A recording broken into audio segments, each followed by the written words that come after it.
Good afternoon.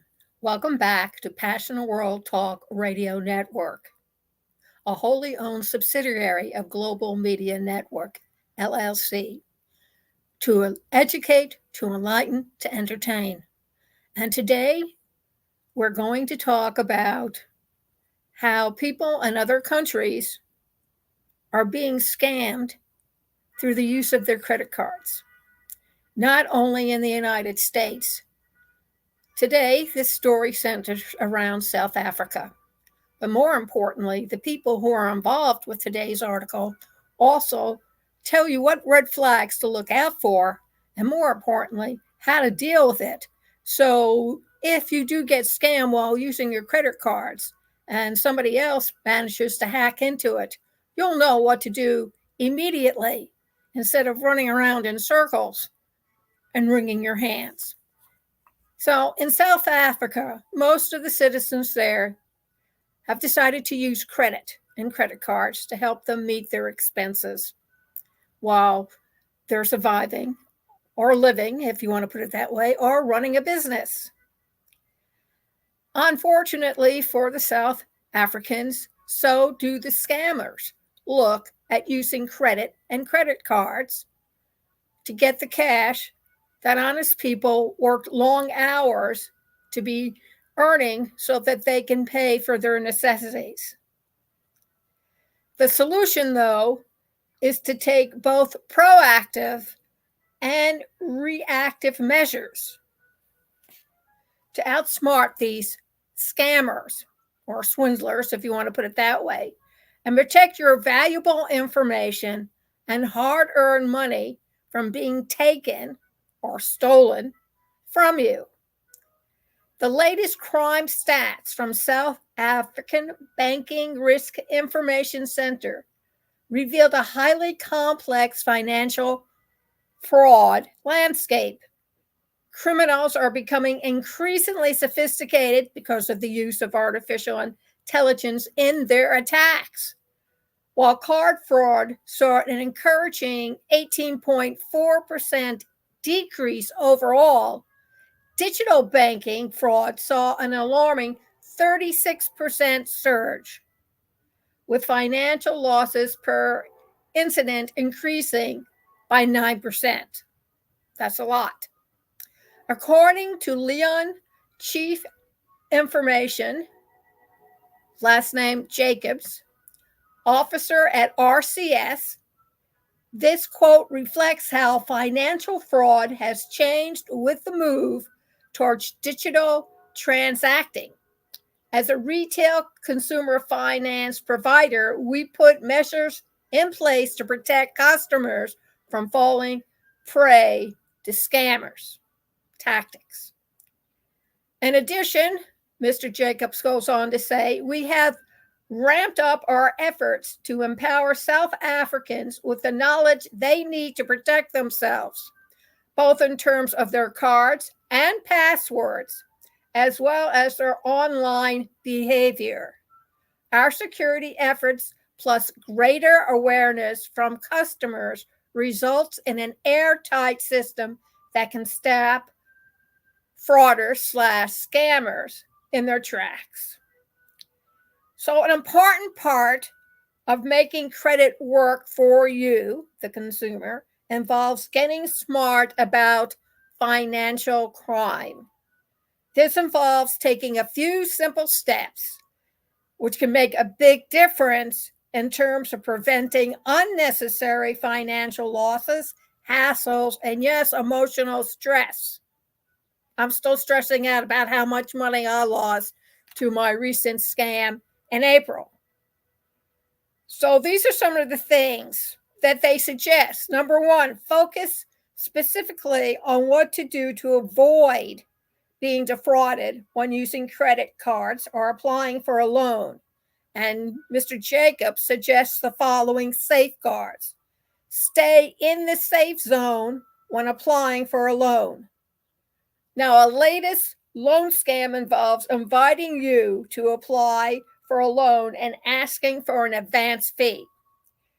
The scamster takes your money and you never receive the loan amount. To avoid this scam, this is what you need to do. Pay attention.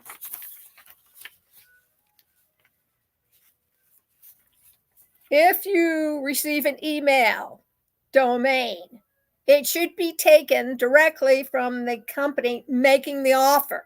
If it isn't, it's a red flag.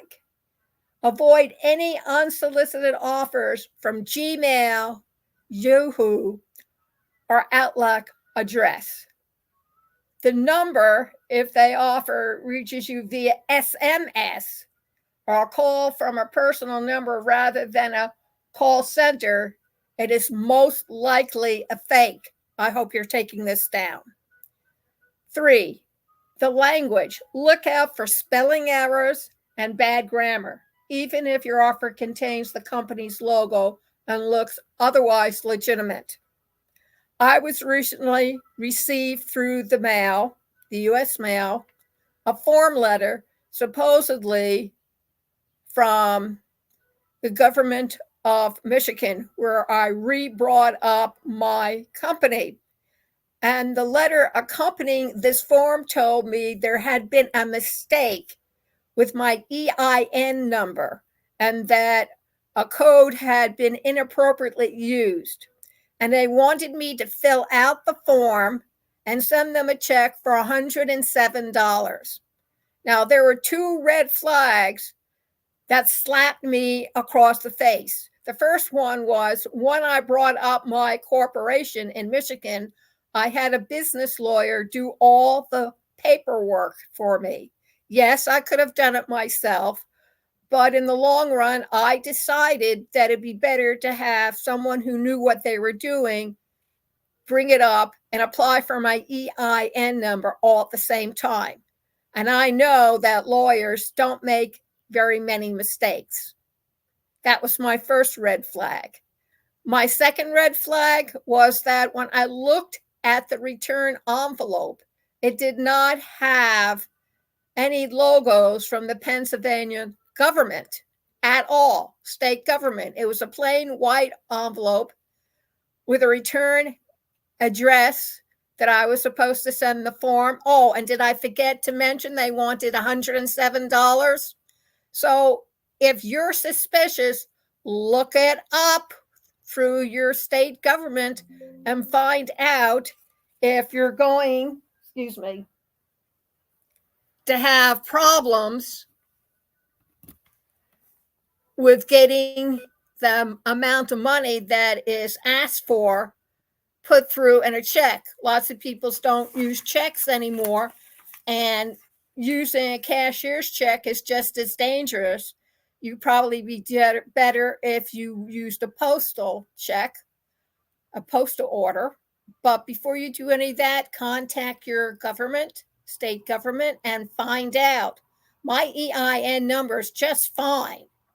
And to make sure, I contacted my CPA, certified public accountant, and scanned the form and sent him the JPEG, and he came back and told me it was fake. And yes, you do need to do this. There are too many people now that are announcing through the different news outlets, I've been scammed out of my life savings. I lost all my money, and the gentleman committed suicide because he no longer had the money to take care of himself because he was now retired. Don't act hastily. Don't be a Chicken Little. Don't allow the sky to fall down on you. Do your research, think, and then act. Beware of these 3 red flags. So let's reiterate. An undue sense of urgency. Scammers will often try to pressure or scare you into making a decision without really thinking it through properly. Preventive measure. Stop, take a deep breath, and think it through. If you have somebody you can call to ask them. It's not going to cost you your life savings or your Social Security check on a monthly basis. 2, an upfront fee to secure the loan. Legitimate credit providers will never ask for an advance fee. 3, lack of background checks. Legitimate credit providers will always comply with the National Credit Act and do the relevant checks before approving any loan. This is for your safety as well as theirs. An audit trail, ladies and gentlemen. Credit fraud prevention tips. With more South Africans transacting via credit, scammers are high alert to catch unsuspecting victims. The most common cyber attacks involve credit are phishing, phishing, via email, and smishing, smishing, via SMS. Both are fraudulent offers where a fraudster contacts you to try to trick you into sharing your confidential or personal information so that they can access your account. If somebody's asking you for your personal information, find out if they really need it. Don't quarrel with them. Go contact your attorney general and find out the information is out there, ladies and gentlemen. Take advantage of it. When using any form of credit, keep this checklist handy. Always double check your transactions by making a habit of reviewing your monthly statements against your slips. Only shop on secure online websites. That's HTTPS. Guarantees that it's secure. Look out for the lock icon in the browser bar and always ensure that you make transaction using a safe and secure Wi-Fi network. Conducting transactions on open public Wi-Fi networks should be avoided. Never, ever disclose your PIN, confidential information, or OTP to anyone over the phone or via email.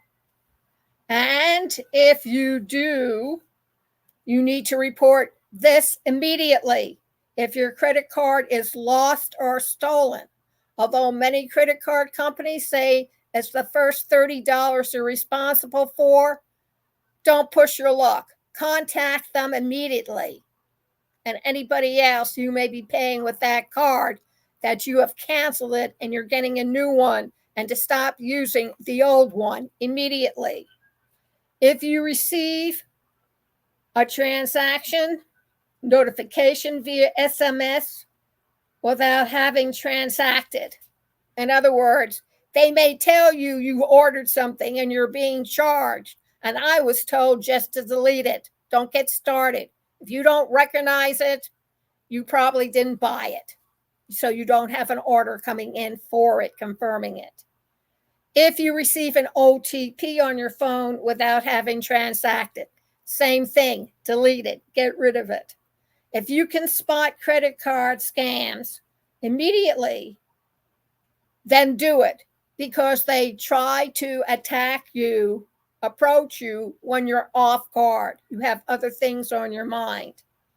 However, as Mr. Jacobs advises, the general rule of thumb is that if something sounds too good to be true, it probably is. He finishes with, stay sharp, stay informed, and make smart decisions. Vigilance is your best defense against financial fraud. So take heed, take notes, put it by where your cell phone is or where your landline is, and make sure every member of your family from 9 years old and up understands what they need to do to protect themselves and the rest of the family from being scammed. Thank you very much for joining me this afternoon. This program, Scam Damnation, is brought to you by the podcast Obstacle Training Course. Please look it up on our website, HTTPS, a secure site, educate.passionateworldtalkradio.com/masterclass, and by Ruby, RUBI.ai.